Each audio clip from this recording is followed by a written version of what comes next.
Having a challenge to master something or get better at something makes it really easy to gain more interest and be consistent. And that's what happens with kettlebells for a lot of people. I am Judd Lienhard, former Army Ranger, college linebacker. I've been a strength and performance coach for over 15 years. Let's get into it. Right out of the gate, the big opportunity I think with kettlebell that most people are missing out on is to move load fast. You know, this is where those traditional meatheads have a hard time with it, is they go, well, it's not as heavy and you can't pick up as much because it gets big. I'm like, well, that's actually a feature. Part of the reason that most people level the criticism at kettlebell training for having zero hypertrophy benefit is they don't do hypertrophy work. The thing that kettlebell does really well is that stretch shortening, funky angle, weird strength. That's one of the principal ways that I incorporate kettlebells with people's programs, is do a lot of contrast sets. We could go on a rant about how misunderstood eccentric training potential is. You realize pretty quickly that if you're only trying to utilize this kettlebell in the one way you were taught as the one true righteous way, that you're going to miss on a lot of clients. Hey, thank you guys for listening. I just wanted to take a brief break to ask you guys a couple questions. First, are you happy with your current state of athleticism? Second, do you feel like you used to maybe be an athlete, but you've lost some of that athleticism and you feel like you just can't regain it due to either age or injuries? For those of you that don't know my background, for over a decade, I was a speed, strength, and performance coach for dozens of elite athletes. And I used that experience to build a program called MASS Method. It stands for Movement, Athleticism, Strength, and Speed. It's how I train, and it's how I've been able to hang on to a lot of my performance and athleticism I had in my youth by tweaking the program in a way that accounts for some of my current limitations and limitations that we all face as we age. So whether you're in your early 20s in your prime and you want to optimize the athleticism you already have, or you're getting older like most of us and you want to regain some of that athleticism, this program is perfect for you. It's very affordable. It's available exclusively on my training app, and that can be found either on my website or on my socials. My website is juddlienhard.com, JUDDLIENHARD.com. That will be in the show notes too, if you need to spell that, help spelling that again. But there's 14 different training blocks right now. I add new training blocks several times a year. Right now, there's over a year's worth of training in that app. You can try it for free for a week. Also, I have options available for people that don't have a lot of time or equipment to spend, minimal equipment and limited time options. There's literally something in there for everybody. Some of my favorite feedback is when people tell me that they do this workout with their entire family, or that they've done my workout now for a couple months, and for the first time maybe in their life, they're pain-free, or for the first time in decades, they're regaining some of their athleticism that they thought they had lost forever. It just builds me up and makes me excited to share this opportunity with you guys. And I'd love it if you just gave it a try and just see what it's all about. Try it for free for a week, cancel if you want. I guarantee you're going to love it. And I hope you guys enjoy the rest of the show. So I followed Cliff for a while now, and you stood out to me because you do a lot of very cool kettlebell movements, but you're also a bona fide athlete that can dunk and exhibit lots of power and things like that. And I think a lot of people erroneously mistake kettlebell gurus or movement enthusiasts as not real functional as far as like a power and strength sense athlete. Because I think they look at the kettlebell, it doesn't look like a lot of weight. I don't think they can understand how it can fully transfer and benefit your athleticism. Right. So I think, you're one of the most knowledgeable people that I know of on kettlebell training, and you've obviously used that to good effect for your athletic performance. And that's kind of what I'm most interested in talking with you today. But first of all, thank you for being here. And just kind of a little bit of your background and how you got into all this stuff. You got it. Thanks for having me. My background is I was playing sports growing up. Don't want to brag, but I did win Athlete of the Year 2000 in my high school. So nice. Pretty big deal. But I was a skinny guy. I was 160-ish, same height as I am now. Yeah. And playing basketball, you got to have some more weight on you. And I could dunk, not emphatically. And I got enamored with the idea of how do I get bigger and stronger so I can hold my own better on the court. And that sent me down exercise science as my major. trained other basketball players while I was in school, a couple years after, until I finally decided to go all in on training and picked up all the certifications and everything. And one of the things I found in shopping at Sports Chalet was a kettlebell. And I just played with it with my clients for about a year. Like YouTube was a thing and internet was still a thing, not like Instagram is now. So I just started playing with it and using it, emulating. I'm decent enough to follow what people are doing. And as I enjoyed using it as a tool, I'm coming up with my own ways to do things. One of the things I really appreciate about watching you do it is you're using it unconventionally, which pisses off the dogmatic folk, which makes me even happier. And it's like you didn't need an official cert. But I went and got an official cert where they told me I was doing everything wrong, even though I was doing it heavier and faster than they were. Then you just start to learn that everything's contextual. Correct. Yeah. And so I bought into an extent of, okay, I'll use it this way, and this way.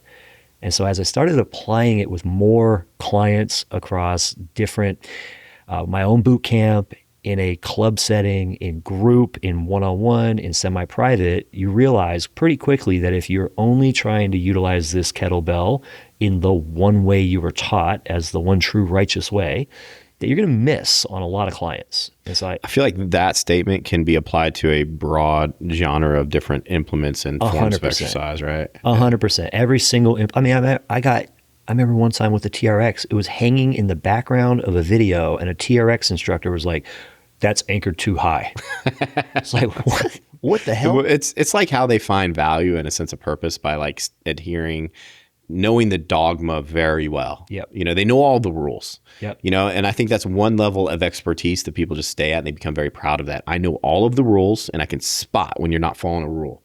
And there's some value. You got to know the rules before you break the rules, I guess, right? It's definitely useful. And I always try to make sure I'm clear, like any school out there you should go do. Yeah. Right. Like worst case, you don't agree, you don't use it, but at least you understand the whys. Yep. But I do get a kick out of it, whether it be hard style or sport, when they're like, you're not using it how you're supposed to. And I'm like, well, if we're going to go that route, this thing used to be a scale weight at market. So none of you are using it is really cool how most of the implements we use started out as for other, like the dumbbell was something they used to use to ring bells and not wake up the town. And like the monks started lifting it to make themselves stronger. It's pretty amazing. And so using it in different avenues to the point where I'm figuring out unique ways that I like to use it. Like some of the stuff that we were shooting downstairs, developing different rack positions to make it so it's easier for clients to be successful right away. That still take advantage of the unique shape of the implement, but reduces the skill acquisition time so they can have a better stimulus faster. Makes sense. And then that just turns into kind of like one of the things I think I personally like about the kettlebell and a lot of fans like is that it's a challenge in and of itself to get better at using it as a thing. It becomes your sport, your activity, your fun, and you got this nice movement challenge to chase. It really is, man. It's one of those things that's extremely uncomfortable at first, but the more you use it, the more comfortable it gets, the more natural it feels to pick one up and have one in your hands and to lift with it. And you understand like the ways that you have to lift with it just feel more natural. Like it's like, this is kind of how our body was kind of meant to move, like to make kind of an awkward weight feel very unawkward in how it moves. You know what I mean? You mentioned something downstairs talking about how almost every lift with the kettlebell, besides recreating dumbbell lifts, involves a curvilinear path versus the straight up and down. Yeah. And I always talk about that as, traditional gym lifting is all vertical loading or enhanced gravity. And that obviously works. But if we're thinking about like specificity of field of play or even just day-to-day life, most of the time we have to create force. It's in different directions. Yeah. So being able to handle different directional forces is probably useful. Yeah.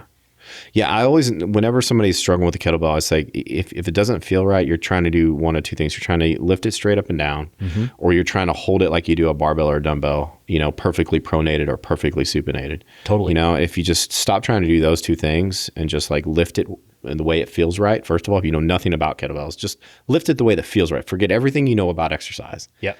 And like, if you were just a Joe on the street and you had to lift this over your head, how would you do it? And that's probably going to be closer than how you've been taught to do a seated dumbbell overhead press. Definitely. Yeah.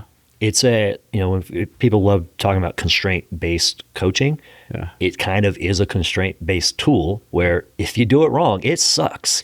And so you kind of have to figure out how to do it right. Now, there's enough baby giraffes out there. I almost said motor morons, but I've never heard the term. I actually like that. I just call them baby giraffes. It's cuter and less offensive to some people. But it is a self-teaching tool to an extent because some people obviously keep screwing it up. Yeah.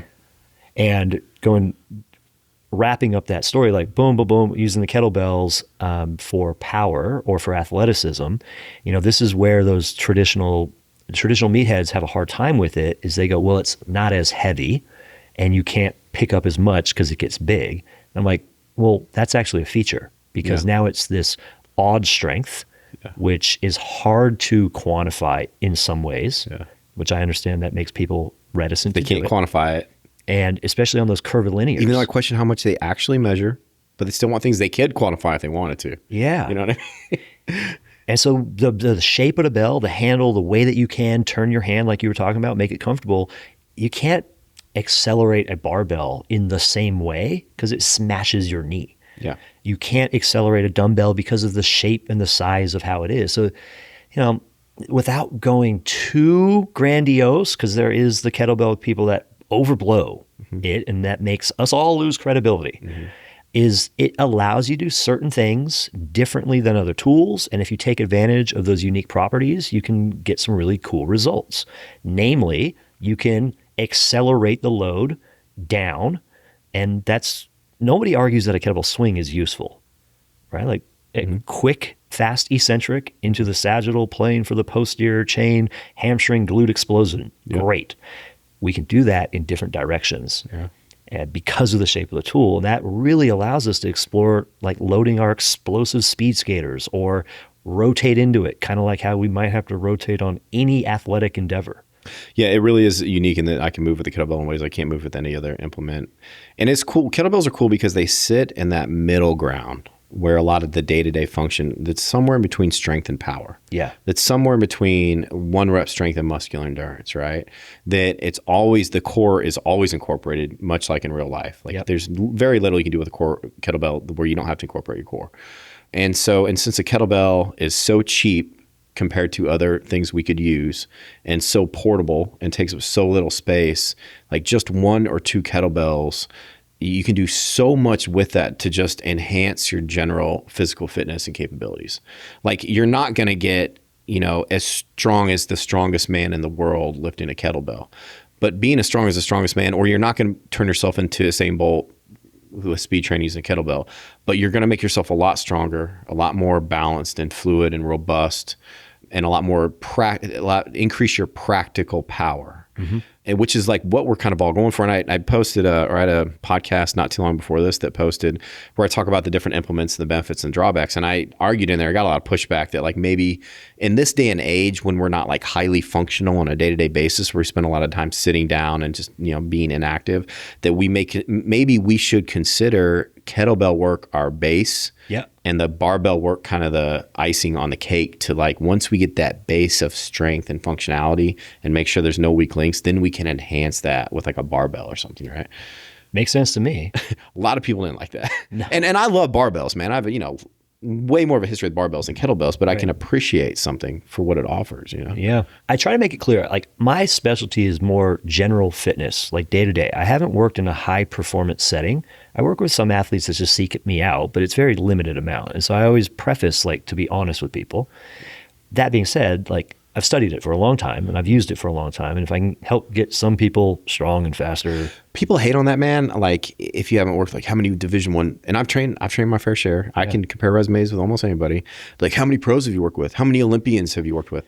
I'm like, well, okay, let's turn that on its head. How many 9-year-olds that can't walk and chew gum have you worked with? Right. How many people come in your door that are 55 and they can't do the dozen favorite exercises that any Olympian that you train can do? I could train an Olympian because it's easy to step up in performance. It really is to peak what is already in that. And I'm not saying I could train an Olympian as great as you can or anybody else, but it's not like they're going to walk in the door and I wouldn't know what to do with them. Right. But I challenge some of these people that only work with the elite of the elite. Like what happens when a 50-year-old housewife with bad back, bad knees, diastasis recti from pregnancies walks in and all of a sudden your movements don't work for her, then what do you do? Right. So that's not a diss on you that you work with general population, because in my experience, working with children and the general population is much more challenging than training quote unquote elite athletes. They're movement gurus, like they're movement geniuses already. Yeah, I know. They can literally figure anything out. Just don't fuck. Do you know like the different types of intelligence, right? Like some people are super smart, but like the physical intelligence, they're just physical idiots. Yep. Like what are the movement morons or whatever? Yeah. Like some of these people, like they're not extremely intelligent. Some of them are. Some of them are smart intellectually and physically, but they're physical geniuses. Yep. They can look at a movement and just mimic it like that. It's crazy how smart they are physically. It's impressive. But with the kettlebell shape, part of where you were going with, hey, maybe this should be the base and the icing is these other things. I used to say, I wish that the S&C community was like the M, S, and C, so the movement, strength, and conditioning, and probably in that order. Yeah. And the S&C coaches that work with athletes take the movement for granted because they've got good movers typically. Yep. And the rest of us are working with Bob from accounting. When you show him a hinge and he just rolls over, you're like, man, that's wild. Or also the motivation is not really there. A lot of these elite athletes are highly motivated to learn. And Bob from accounting knows he should work out because his blood pressure is high, but he doesn't really want to work out. Totally. So like, not only does it have to be effective, it can't be that painful, and it has to be pretty fun. Yep. That's where the shape really works well is you think about a lot of tools. You have to work the tool around your body, or your body has to adapt to the tool versus letting the bell work with you. Yeah. It's why it makes so many people's bodies feel better when they switch to it. They don't have to only do kettlebells. That's the cool part about when I'm seeing your programs. It incorporates so many different things. That just is a big piece of it. One cool thing about the kettlebell, though, it works so well with other things too, like rings, TRX. It's easy to attach bands to it.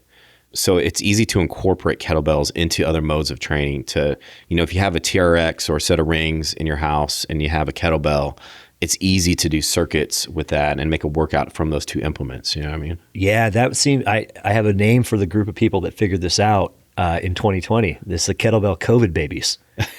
So many people across the country discovered kettlebells then. Yeah. And it's been really interesting to watch how much it changed the kettlebell landscape, because before then, I mean, it was ruled with an iron fist. That's funny. by Strong First and Arcade Seed. Great organizations, great education, but very dogmatic with how their standards are. And that filtered into the entire industry as this is what you're allowed to do. Mm. Well, these weren't running events for a year and a half, and all these people bought a kettlebell, and social media took off with fitfluencers doing different things with kettlebells that looked, dare I say, fun and enjoyable. And the kettlebell flow movement really took off, and you have all this new ways to use it that had been struck down and sent into Siberia prior to that. Yeah. And so now you've got this almost like burgeoning newfound enjoyment of the kettlebell because it's more free. Yeah. And you hear less and less people bad-mouthing the different things you do or the different things I do. They're still there, but not as much. But I mean, I think they learn that like if you're not inclusive and don't welcome, if you're going to attack something on its merit, not by how different it is than what you're used to seeing. And once again, you can apply that to a lot of different things. If you look at something and it looks different, don't just say that's wrong. Attack it, or analyze it rather, on its merit. Totally. So I'm going to push back a little bit against the people that say you can't get strong with kettlebells because it's not as much weight. Right. And here's the thing, and I say this all the time, your muscles don't know how much weight you're moving. Right. They only know tension. Yep. And the nature of kettlebells, because the certain lever lengths and positions you get into, creates a lot of tension in your muscles without needing as much weight. One of the reasons the barbells are so great is because we can load a lot of weight on them for competition, and we can just see how much weight we can pick on. Because the barbell diameter is so small, we can hold it so close to our body, it's perfectly balanced, that our muscles, our bodies can move a lot of weight. And for that weight, each muscle doesn't have to experience a lot of tension. Now, we can make it so they do, and if you get enough weight on there, your muscles are going to experience a lot of tension. So if I'm deadlifting 700 pounds, I don't care if that's the most efficient implement known to man, which a barbell is very efficient. Mm-hmm. your muscles are going to experience a lot of tension. Yep. But because of the nature of the kettlebell and how it loads and how far away from your center of mass it is and how you have to hold it, the lever lengths that creates a lot of like localized tension on your muscles without the need for a lot of weight. I think that's what people like, you know, Dr. Mike Israeliti, who hates on kettlebells a lot. And I love a lot of Dr. Mike stuff, but like he hates on kettlebells and it kind of pisses me off a little bit. Yeah. I think they just, for a really smart people, they can't understand that like, yeah, you're not moving as much weight, but the nature of the kettlebell creates localized tension in your muscles that, you know, creates an adaptation. Yep. And if you never held a kettlebell, a heavy, like 100-pound kettlebell, like people that hate on kettlebells, I would be surprised if any one of them lifted a kettlebell over 50 pounds in a rack position overhead in their entire life. Right. They probably picked it up off the ground. And when you pick it up off the ground, that's the easiest place to move a kettlebell is directly underneath you bilaterally, right? Yep. A 100-pound kettlebell feels lighter than a 100-pound dumbbell in that one position. Yep. But if you've only ever done a 100-pound dumbbell press over your head, I challenge you, before you hate on kettlebells, try to press a 100-pound kettlebell over your head and just see what it feels like. Totally different ballgame. Bit different ballgame. Yeah, and I think part of that, right, is the lens that people look at movement. A lot of people are going to go, all right, that dumbbell press needs to be on the delt. And I understand that sentiment. But when you press the kettlebell, because the offset nature of the bell, it starts pulling you sideways. So everything from the delt down all of a sudden is working crazy hard. Yeah. So you get all these secondary and tertiary benefits. That's that hard to measure strength, where you're learning how to wedge yourself through your points of contact into the ground, maneuver your torso position so that you don't get pulled sideways in half, instead of having perfectly balanced leverage that you push straight up. You ever, like, you know, you hear the term farmer strength, right? Yes. Farm boy strength. Yep. Now let's analyze what farm boy strength is, how it was developed, okay? To help people understand why those tertiary benefits are so important. In strength and conditioning, no matter how frequently we want to load something, compared to day-to-day life, it's going to be infrequent. So you're looking at a 1 to 2 times a week stimulus, like for your quads, let's say. And it's going to be max effort loading for brief periods of time. Even if you're a high volume guy, compared to like working construction, that's a very small amount of volume, very max effort. And we're counting on that to carry over into day-to-day function. Mm-hmm. But farm strength, when you look at how they train to develop farm strength, like truly strong guys, very rarely are they lifting close to the 1 rep max. Mm-hmm. Very rarely is anything ever, you know, bilaterally loaded. Everything's kind of awkward and uncomfortable. And they're doing it like submaximally, often with high volume. Yep. And what that does is they might not be able to back squat a lot of weight or bench press a lot of weight. And that's where those movements show value later. But they create no weak links in that chain when they do that. So a lot of times, to become better athletes, we need to become more robust. Yep. And believe it or not, that doesn't take max effort muscular contractions infrequently. It takes muscular contractions that are kind of submaximal, but still hard, very frequently. So every time you pick up a kettlebell to work your shoulders primarily, and all those other muscles have to activate, you're getting very frequent submaximal stimulation there. Yeah. To build what is essentially farm strength. Right. You know what I mean? Yeah, that odd strength, that odd, awkward, funky. It's hard to measure. Yeah. You know what, when you feel it, and I know some people think that's just like a weird way to excuse it away. I'm like, no, like it's a legitimate thing. And you'll see a lot of, whether it be kettlebells or people that incorporate like a lot of the twisting and leveraging their body into the drills that you use quite a bit, their ability to then express strength in new positions with new implements generally outpaces the specialists. Yeah. And of course, there's going to be unique instances where that's not true, but at a broader scale, yeah, you're like, oh, you can do more things. You're more robust. The term that I use is they're more adaptable. Yeah. I always found the barbell works best for people that have full active lives outside of the gym. Mm-hmm. You know, like they work best for the guys. And when I was a kid that would come in and were like construction workers and were always doing those awkward unilateral lifts day to day. So they built that robustness, and then they went in and the barbell lifts worked great for them. Yep. Because they had no weak links in that chain. They just wanted to make some links really strong. But, you know, I see, you know, you can just see movement quality. And lifters nowadays moving a lot of weight in the back squat, you can just see like, man, if that was even a little bit off balance or a little bit awkward for them, I don't know how well they could tolerate that. Big time. You know, and everything has to be so technical because like it better be because your other links aren't that strong. You know what I mean? I love one of your, you stand on the plate, it's your open rotation Zercher squat. Yeah. I'm like, all right, what's not working here? Yeah. All the things there's more variability rep to rep, and that helps build that robustness versus, I want this to be perfectly exactly the same every single time for max absolute strength on specific tissues. Both have their place. Yeah. And if people would incorporate more of the variability training, I think that stands to reason it will make them better at more different stuff. And I love when people say, you're not supposed to do this with this, like name any two movements and put them together. And then I think of something in everyday life where we have to do that and that. Totally. So they're like, you're not supposed to load your spine and twist at the same time. And I'm thinking like dudes that used to like mix concrete, taking those bags and like squatting down and like throwing it into back of a truck in one movement. I'm like, they're loading and they're squatting and twisting.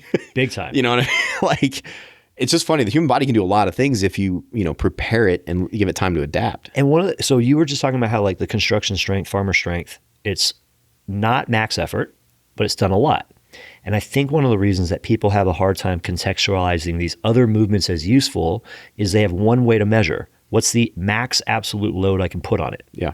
Like even a Jefferson deadlift. Like I'm not necessarily the biggest fan of a Jefferson deadlift, but I think there's a lot of utility there. Yeah. I just would never 1RM it. Yeah. Like, yeah, exactly. Hey, do it with 50 pounds or work up to 50 pounds. That seems like a good idea.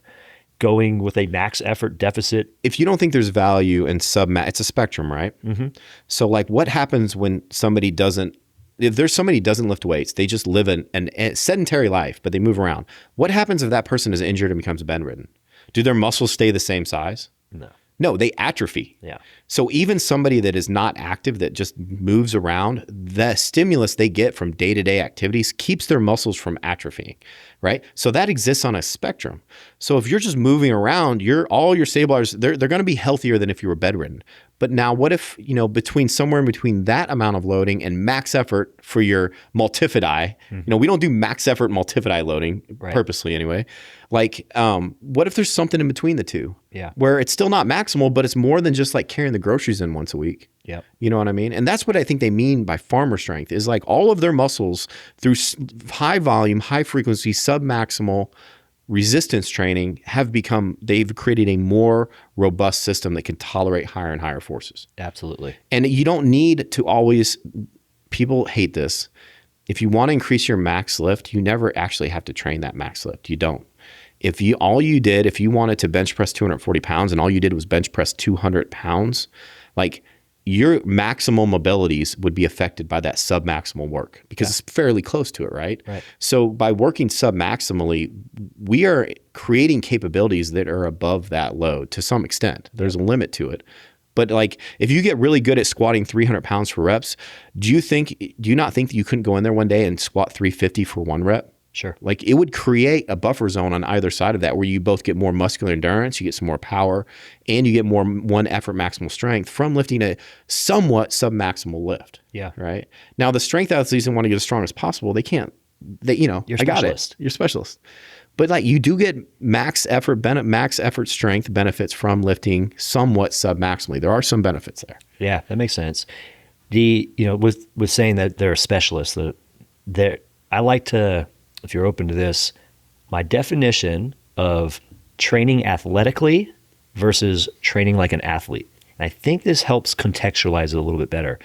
So when we say training like an athlete, the S&C guys a lot of times go, all you do is you focus on strength, power, speed, like these specific qualities, because they're already getting the movement variable on the field of play. And I go, that's great for your active athlete. Yeah. But the rest of us who are no longer competing in a sport, we need to train athletically to create the potential opportunities to express athleticism. That's so true, man. So true. And so it's just not singular qualities anymore, like coordination, rhythm, timing, speed changes, odd object strength, tool manipulation. And to me, the peak athletic quality is reactivity. Right? You're on a field of play, you got to react to all the other people. You're a fighter, you're reacting to the person there so you don't get knocked out. Kettlebell, you're making minute adjustments all the time. All the time, right? So like that's going back to your drop Zercher squat, you're having to react the entire damn set. And that is that's a more athletic, you have more things to manage. This is my dumb jock definition. You're managing more shit, more athletic.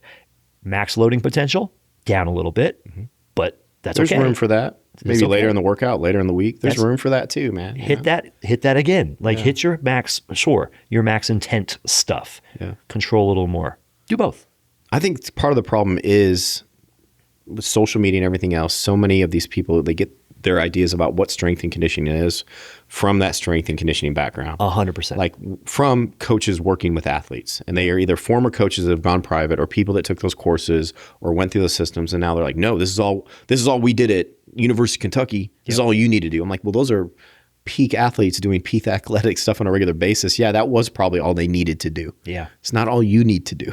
That's the big differentiating piece for me is like, hey, if I want to remain athletic, I got to do some athletic stuff. And I ain't got time with the two young boys and torn meniscus. I can't risk the injury. And true sport is absolutely more potentially injurious. Talk to any adult that's doing BJJ twice a week. They're always injured. Yeah.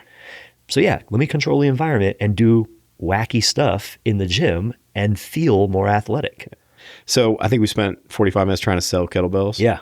So where the rubber meets the road, if you're somebody that hasn't used them before, where would you start? And maybe what are some basic movements you could do that most people feel comfortable with? So right out of the gate, the big opportunity I think with kettlebell that most people are missing out on is to move load fast. So if they're not barbell cleaning, snatching, and jerking, that means they're probably using controlled tempos on almost everything that they do. You know, not everyone has access to cool pneumatic pressure devices like the Kaiser to accelerate through. And so some people maybe start using bands, absolutely, but typically it's just going to be slow controlled movement. They stop jumping and sprinting. Well, there's no compensatory acceleration there too, that never do they do anything ballistically or accelerate through the object ever. No. You know, even if they try to move a barbell fast, unless they want to let go of that barbell, they have to decelerate towards the end. And we know now how important it is to do ballistic type training. Big time. You know what I mean? And so the kettlebell, you just start swings, 2-hand swings, 1-hand swings. That's the starting place because our progression matrix that we use is called the BA matrix. Be able, basics. That progresses to be athletic, control more stuff. That progresses to be adaptable, be able to pick up new stuff. Yeah.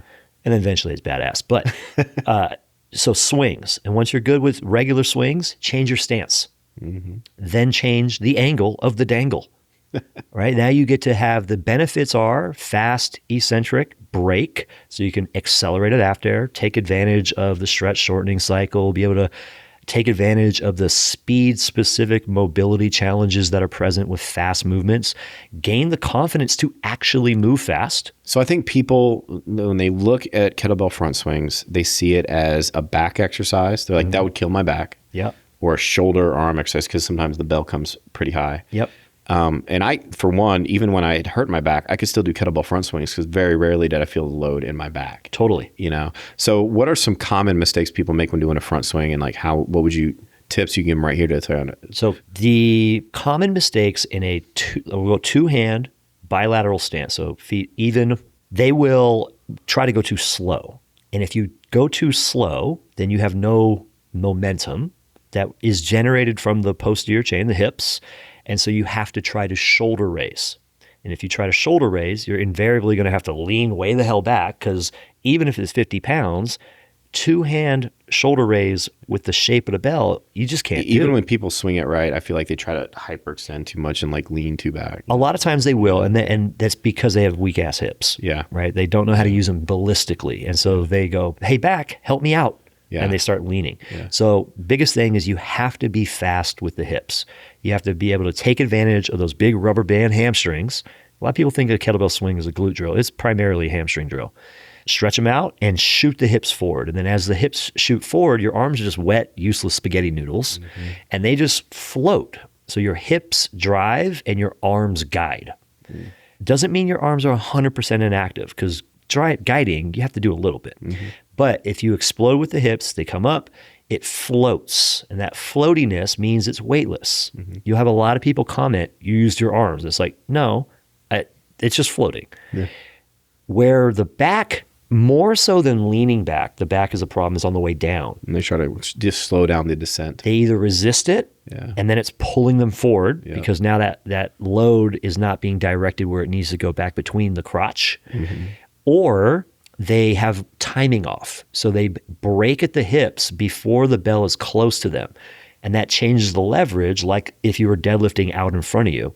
And so then it acts on the back. So the biggest challenge for some people is the rhythm and coordination. Especially of the down. On the down. It drops and they move their ass back, and now they're tipping forward. It's pulling them in their toes. You have to have patience and rhythm and timing. You know, actually a good cue, instead of resist it, a lot of people will take their lats, kind of like a straight arm pull down, and try to assist the down on the way down. And a lot of people see success with that. Attack the crotch. Yeah.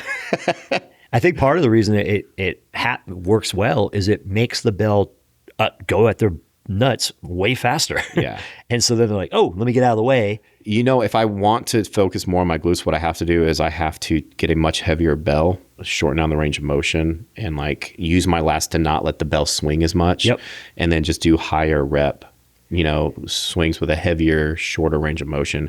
And then I can start to feel it in my glutes after about 20 reps. Yeah. You know? So if I can expand on why it's not actually a great glute drill. So you get a lot of pump.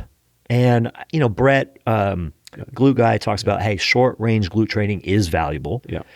But if you think about the top of the kettlebell swing where you're squeezing your ass the most, you definitely get a pump, but there's nothing resisting it. It's like if we just stood here and squeezed our ass. And I see people like try to correct that by loading bands up on their waist and something. That's great, but it's like, that's a lot of work. And like, maybe let's just do a different exercise for that then, you know? So if you think about the bottom position, the things that are most stretched out are the hamstrings. And if you're wide stance, the adductors.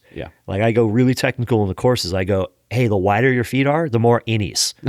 The more you bend your legs, the more fronties. The straighter your legs, the more backsies. And if you want sidesies or ass, you need to incorporate rotation and abduction or lateral movement. That's how you really start to get the three-dimensional butt blasting. It's amazing how many different types of swings there are and how many different things you can target with what people think is a simple kettlebell front swing. Big time. I mean? So the front swing is a core. It's the core. Like that starts you off for success to then move into the other principal kettlebell lifts, a kettlebell clean, which a swing clean, to be clear, because it's just a swing, but your arm that was guiding the kettlebell swing out in front of you, now you just bend the elbow and catch it in the rack position. So after they master the front swing, the basic front swing at least, then start to work on a good kettlebell rack position. A good kettlebell clean, including the good rack position, because that will help you teach or learn how to finesse your hand around the bell versus clunkily flipping the bell on top to your forearm.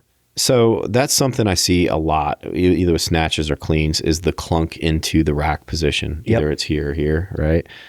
Without the benefit of being able to show somebody, how can somebody go into a front swing and transition that into a good kettlebell rack? The first thing people want to do is you want to keep the bell as close to you as you can, so that way the bell doesn't travel away and then come back down on top of you. And so if you think, I got to keep it close to me in a clean, also in a snatch, then you got to think, I'm moving my hand around the bell, not the bell around my hand. So I think when people picture a snatch, whatever kind of snatch is dumbbell, they picture like something straight arm like that. And that's not the nature of a snatch, actually. Not at all. It's a kind of a vertical movement up. So when you go from like a kettlebell front swing to a snatch, you do this first, and then you pull in, and then you kind of get, because you create the tension in the posterior chain first, so you know what that feels like. And that's why the arm is straight there. But then you have to like do a couple rounds of like gunslingers or whatever they're called, where you get used to pulling it a lot closer to your body. Because the last thing you want to do in any kind of snatch, but especially kettlebell snatch, because that kettlebell will punish you if you do that, because it creates that momentum where like you're here, and then when it gets over the top, it'll like that momentum coming back. And then that's what we see a lot of people when they're banging their forearm. Big time. And so the reasons that it bangs forearms, one reason is people death grip. And so that creates too much friction, and then it slowly rotates and finally blops right on. And even if it's 30 pounds, it's metal. Metal beats flesh 100% of the time. So over gripping is a big one. Bell getting too far away, because if it's too far away, it has to come back to where it's going to go, so it falls on you. And then when I mean the hand beats the kettlebell to the position, the hand has to get overhead in the snatch before the bell does. Mm-hmm. If the bell gets all the way up, it has to end up coming back down. Yeah. And so that finesse, that rhythm, that timing is huge. So as you get in the here, and I notice when you do it too, you're not pronated, right? Mm-hmm. You turn in a little bit and your hand goes through the bell. So so you're at the top position or here, wherever that top position is, your hand, when it gets there, instead of here, it's going through the bell, and they just change positions. Exactly. So in a clean, where it ends up in the rack, so in front of your shoulder, you're starting the transition about rib cage, and then your hand moves up, and it gets to the top position before the kettlebell does. And in a clean, it's more of around the bell versus the bell over the top. In a snatch, you make that transition in front of your face. So you should be able to watch your hand move around the bell. And there's there's more than two ways, but there's two principal ways that people snatch. In America, hard style is the most common. That is a fist forward, bell right over the top, or hand right underneath it. And then the sports style is more of a rotational. Most people combine the two in their own unique way, but those are the two primary ways it's taught. But that transition is happening in front of the face either way. That way you get your hand on the other side of the bell and then just finish with a punch, and it's already nestled on your forearm. If you think about it this way, I use the term float on a kettlebell swing. So it's just floating upward. If it's floating, the connotation and the way it should feel is weightless. Yeah. If it's weightless, then I can move the handle around the axis of the bell really effortlessly. That's one of the cool things about the symmetrical shape is it's easy to get it to turn over its own center mass. That's it. So it's floating upwards. I just move my hand around the bell while my arm is moving upwards with the bell that's moving upwards. It's like floating bubbles, and I'm just moving it around, and then I nestle into a nice, easy position. One of the things I really love about kettlebells, I don't think we've talked about it enough, is it just, when I finish pushes in real life in like a stable position, if I want to hold something at arm's length or balance it, the pronated position is not my most stable position, because really then I'm on one plane of motion, right? Right. Where if I can just kind of slightly either be like this, where I'm not fully supinated, but in between, or like this, I'm at my most stable position. Sure. That is where like the kettlebell movements always feel the best for me, is in that position where I would be the strongest in real life, which is kind of halfway in between supinated and pronated. Yep. It's like you find that natural, strong, compromise position there. A traditional American hardstyle traditional way is just calling it a pack shoulder. Okay. And there's elements of the pack shoulder terminology that I think is way misabused in people that take the courses, and they get confused and think they need to have shoulders sucked down and in at all points. Yeah. Even on an overhead press, which is like not even physiologically cool. Yeah. But that's that kettlebell as a constraint.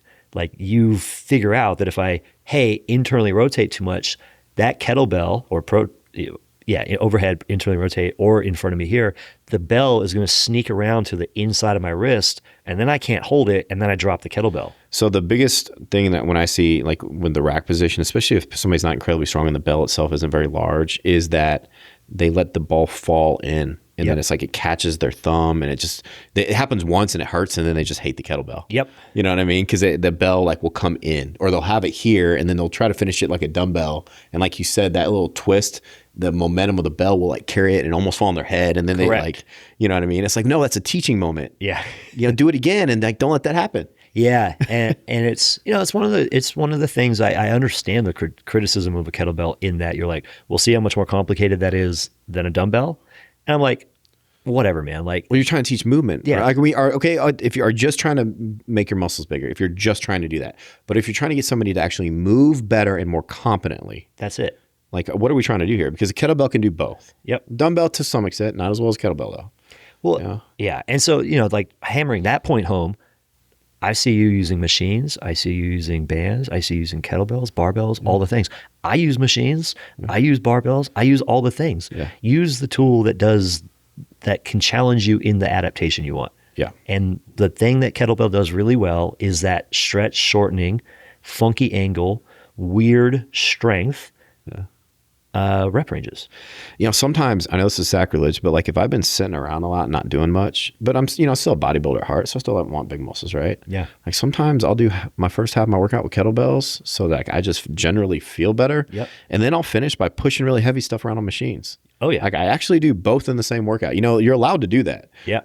I just told the group I taught this weekend, I was like, one of my favorite supersets, this swing. So it's this diagonal 45-degree angle rotational swing that we do. Yeah. It lights your ass up because that's the muscle that's being challenged with the line of resistance. Yeah. And it takes advantage of abduction, external rotation, and hip extension. Yeah. Blast the ass. Yeah. And superset it with a Smith machine Bulgarian. Yeah. And that little combo of functional doofus training with meathead machine With training. some stability so you can push a little harder. Yeah, it is demolishment of, Yeah. of the cheeks. I used to really like combining some like conventional or trap bar deadlifts with a set of like kettlebell front swings or banded front swings. Big time. So you kind of get that French contrast or contrast training for lack of a better term. And like, you do 4 or 5 reps real heavy with a deadlift and go over and just blast out some, really fast banded kettlebell front swings. And there's nothing wrong with combining or incorporating kettlebells into other modes of training. You know what I mean? That's one of the principal ways that I incorporate kettlebells with people's programs is do a lot of contrast sets. We could wax poetic about the potential post-activation potentiation. A lot of it's just this. to increase the density of your training so you can get more out of the same hour without it negatively affecting either too much. And it's a lot of fun. It's fun. Yeah. And it feels athletic. Yeah. Because you know what a lot of athleticism is? It's moving fast and it's moving different directions. And like just edging people that are washed up like myself, it keeps the interest level super high. And if the interest level is high, then the intent level is higher. I mean, the reason people see me doing so much weird shit is because that's the shit that I posted that I do that people seem to be the most interested in. Sure. And I think it's not because there's something magical about it. It's because they're fucking bored, man. Yeah. It's like good for the people that can go and do the big 5 day in and day out for 20 years and chart all of their progress and make incremental gains. Yeah. Most people don't think like that and get bored as fuck, man. It's like the rest of our lives are already boring enough. Yep. We want some, like that's not the purpose of training. It's like, no, that's not your purpose for training. Right. Like some of us want to be in the gym doing some fun shit. Like, I don't know, man. I don't hate on you for doing your boring shit. Yeah. I always laugh at that sentiment because I'm like, well, what are you training for? Going to the gym?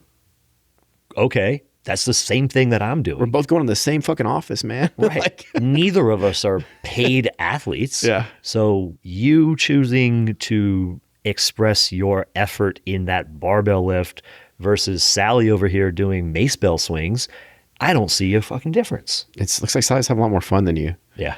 And maybe she doesn't have some of the same overuse injuries. Yeah.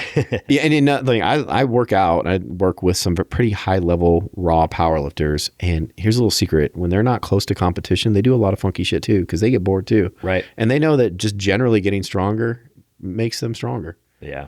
So how do you structure, if somebody only had a kettlebell or was going to buy a kettlebell, what would your recommendations be for like their first 5 kettlebells? Like what weight, and then how would they structure their workouts? Okay. So it's a tougher question that I'm going to make sure I give an answer to, because where are they starting from? Like if they're brand new, they're going to have to go lighter.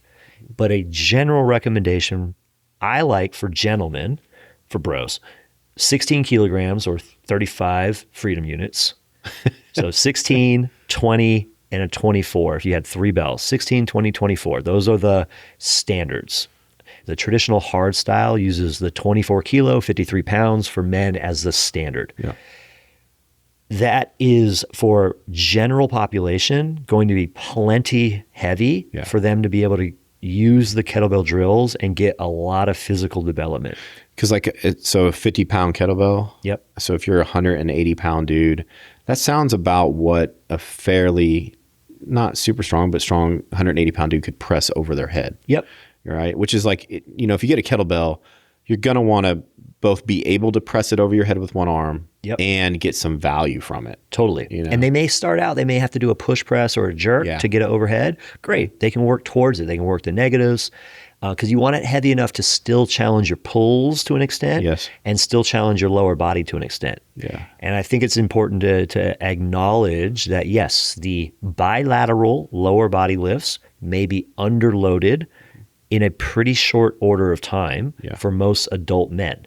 That's why unilateral loading and single leg drills are awesome. Bilateral power movements is an option too, right? Increase the force by increasing the acceleration of the mass. And that's where you get a lot of runway with the kettlebell training. Yeah. So for gentlemen, 16, 20, 24, and then I would go, hey, like, let's get a second of the 20 or the 24, and then maybe keep getting bigger. That's why I've seen a lot of people set up, they have like 8 kettlebells, all different weights. I'm like, well, this is great. And you could do it with different weighted kettlebells. There's nothing wrong with that. But you might want some of the same weight so you can do a lot of those very cool bilateral or alternating kettlebell movements. Like there's a ton of really cool kettlebell movements that they don't require but are best served with 2 kettlebells of the same weight. You know? They feel a lot better when they're the same weight. There's obviously like the unique benefits. You get a lot of the same unilateral loading benefits, increased core activation, coordination, stuff like that. But it also psychologically really screws with a lot of clients. They're like, this is uneven. Yeah, I know. I'm like, yeah, I know. It's okay. It's funny though, if you don't tell them, a lot of times they can't even tell. Yeah. It's like, I don't know why I couldn't get more than my left arm. Like, yeah, it's 8 pounds heavier. We didn't have any of the match, but you'll live. Just switch it around on the next set. And then for ladies, 8, 12, 16, 20. Now, these are kilos, right? Not Kilos. pounds, yeah. And the reason I'm using kilos is most kettlebells still have that as the primary unit of measurement. Yeah. However, 8 kilos, even for ladies, like the problem is like that's might be useful for their press for like for a decent amount of time, because sometimes a lot of ladies have not lifted for much, but they're going to outgrow that for all the lower body stuff really damn fast. Nice thing about kettlebells is they kind of never break. It's solid metal. Yeah. And they have good resale value on Facebook Marketplace. Yeah. So are there any unconventional ways to use a kettlebell that you like to do other than just like the basic lifting? So big thing for me, 2 big things that jump out. The palm carry position or the palm rack position, where you have one handle on the handle, your other open hand on the smooth part of the side of the kettlebell. That lets you hold the bell in an offset position, but you are way more efficient with your upper body strength. And so this is specifically useful for lower body movements, because so often people do underload the lower body lunges, squats, etc., because they fatigue out in what they're holding. It's a common and fair criticism of traditional kettlebell So you're training. holding the handle here and the bell here in the palm of your hand, right? Yep, and the bell that's sitting, the big cannonball part that's sitting in the palm, that's the side of the body that you're primarily holding it on. The hand that's on the handle is basically self-spotting yourself. So you get all the benefits of offset loading, but you are more efficient with how you hold the bell. You also just have people successful in catching the bell without pain way faster, so you can make them feel better about it. And you can do dynamic swing cleans into that position in a multitude of directions, so you get all the benefits of the normal movements. You just don't have to worry about the rack. So that's one. That's just a make your clients feel successful solution. And it works better. And we did a YouTube short where you kind of demonstrate both a goblet squat holding with that and a really cool horizontal press using that technique. So it's really valuable. The other one is, even though there's all these good swing-based or hinge-based clean snatch swing that people tend to do with the kettlebell, I'm a big fan of the vertical loading. So set it in between your feet and explode upwards into a clean, or because it's so well balanced, right? And for kettlebell people specifically, and this is I guess a little subset of the fitness industry, kettlebell dorks, what I call them, kettle dorks, myself included, is they do everything with the swing because they bought in. You have to, everything's a hinge. And I'm like, that's why you have peasant quads. Because you never bend your knee. And it's kind of true now that I think about it. Like kettlebell dudes got little bitty quads, man, because they do hinge everything. Man, it's okay to squat or squat. I'm like, well, and then they goblet squat. They're smaller kettlebell. And they don't elevate their heels. They don't bias anything. So I go, man, the vertical allows you to use your quads, which is a great thing. A lot of people argue like the hinge is so good for your jump. And I'm like, you know what's better for your jump? bending your knees. Yeah, jumping is good for you. Yeah, you ever actually watch a vertical jump then, dude? It doesn't look like that swing at all. People get confused and they'll call it horizontal force production. That's why a kettlebell swing is good for broad jump. I'm like, a kettlebell swing is good for broad jump because it generally challenges your power output from the hips. Yeah. However, watch before they push off. They're on the balls of their feet with their knees way the hell forward, and it is a squat. They just happen to be leaning forward. That's why they say the power clean is so good for your vertical because it's a posterior chain exercise. I'm like, no, it's good for your vertical because it's a ballistic exercise, and the second pull is pretty quad dominant. Yeah. You know what I mean? Like if you watch the second pull, like you're not going to power clean a lot of weight if you don't have strong quads, especially in the catch. But that second pull up, there's a lot of knee bend that goes on there. You know, like it's good. Like I know with ATG, yeah, make quads great again. Yeah. I mean, dude, it is funny. Like quads like fell out of favor. Yeah. It's like everything was glute hamstring. It's like your quads, you have and like dude, physical therapists would say this without even looking at you. Like, oh, you have knee problem. Oh, you have an imbalance between your quad strength. Your quads are too strong compared to your hamstrings. You're quad dominant. You're quad dominant. Quad dominant, bro. Like movement pattern wise or strength wise, both. Like you didn't see me move and you don't know how strong I am. Yeah.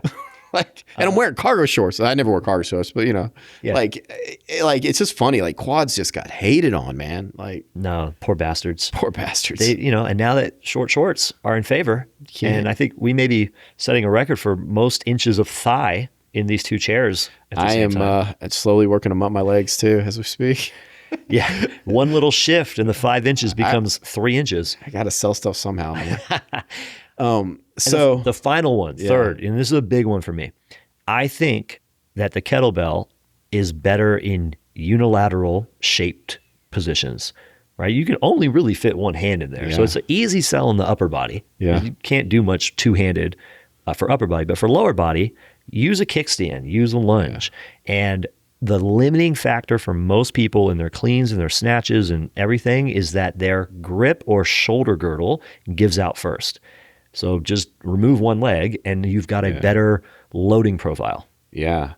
I think the horns of a kettlebell are pretty valuable too for a lot of people, like to be able to hold your hands like this, to do a lot of the twisting movements and stuff like that. Yep. I just see a lot of people, they just want to hold an extra weight and they don't know what that weight should be. Is it a med ball, a dumbbell, a plate?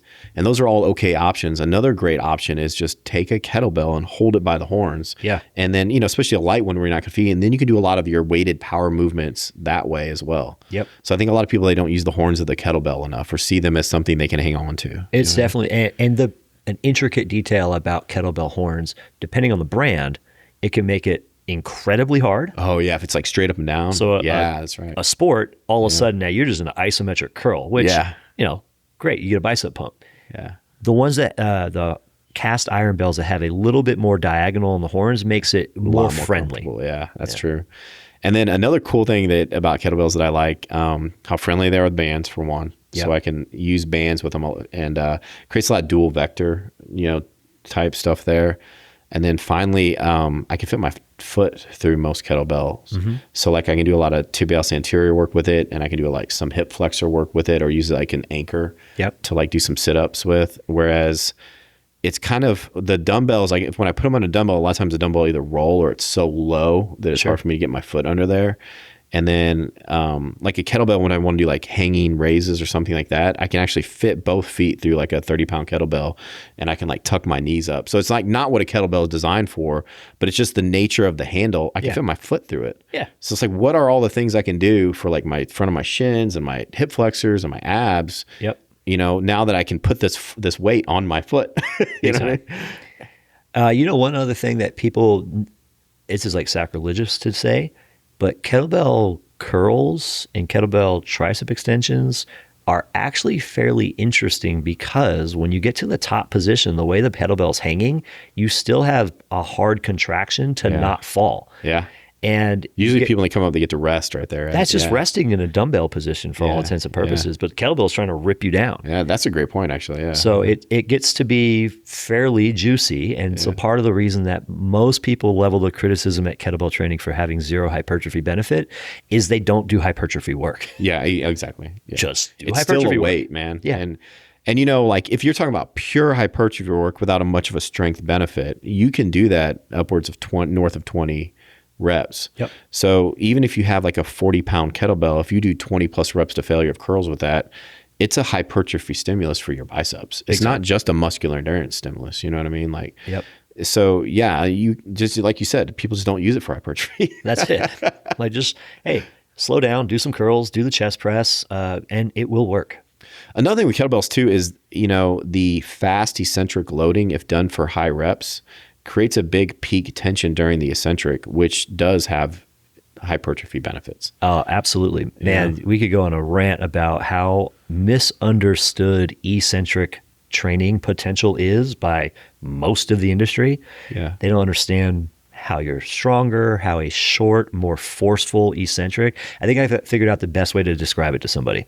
When you're driving your car and you see a red light, if you're a responsible driver, you're 10 and 2, you go, yellow light, I'm easing on my brakes, into it. How stressful is that on your brake pads? Yeah. Not stressful. That's how most people do their eccentric. But if you're Instagramming and you're like, nice, 17 likes.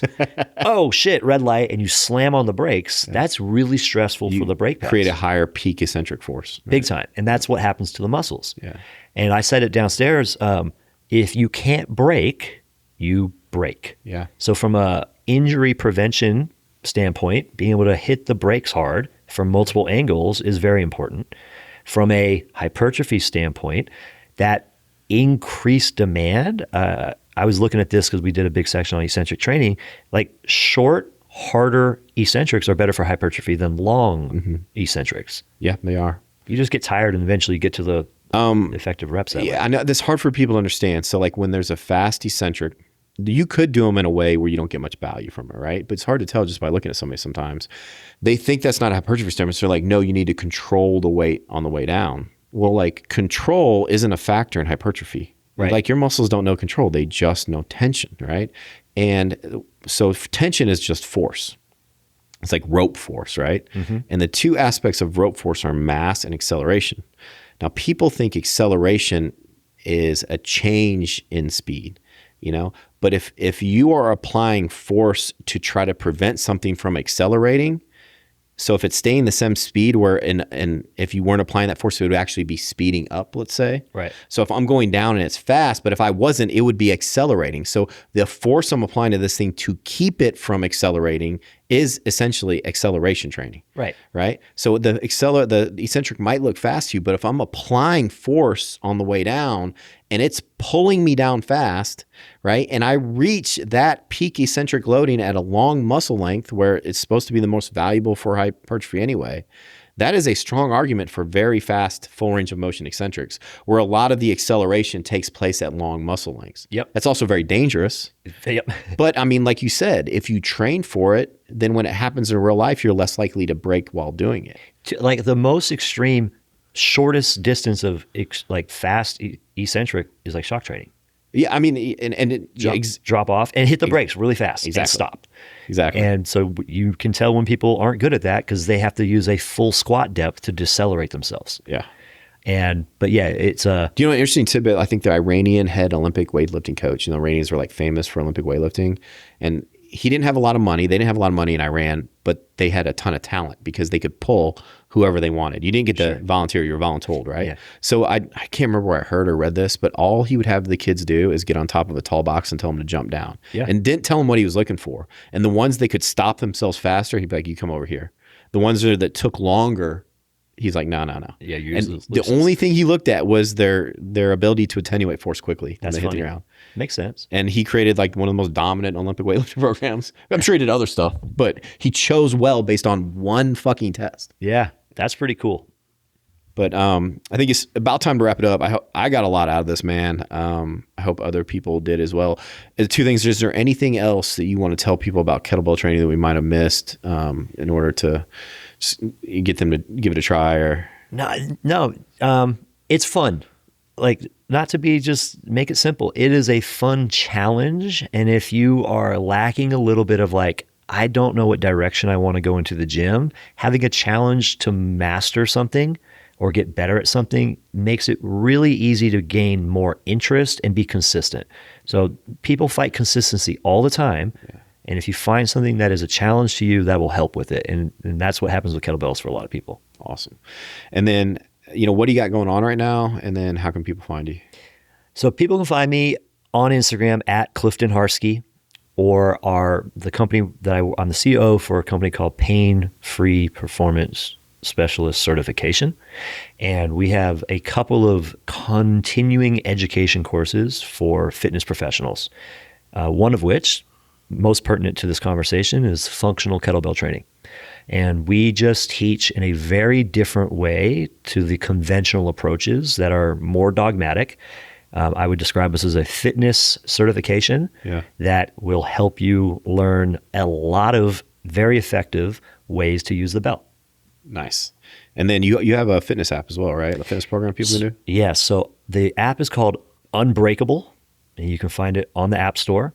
Okay. And within that app, there's a bunch of different programs. So there's dumbbell and band, there's full gym, there's a barbell, hypertrophy, mobility, and then we just launched the Functional Kettlebell Training Program on there. Very cool, man. I mean, I got an app as well, and I guess technically I would be a competitor with you, but like when you see great coaches doing great things, putting out great information that can help people, I think it's our obligation to, help people become aware of these other great programs, that are out there that have a lot to offer. And I, knowing you and knowing your content, knowing how good of a coach you are, I think, high confidence that whatever program somebody does of yours is going to be very well put together. So. Well, I appreciate that. Yeah, we built it specifically like, hey, you got a couple kettlebells and a band at home. Yeah. This is you. Awesome. 45 minutes in and out.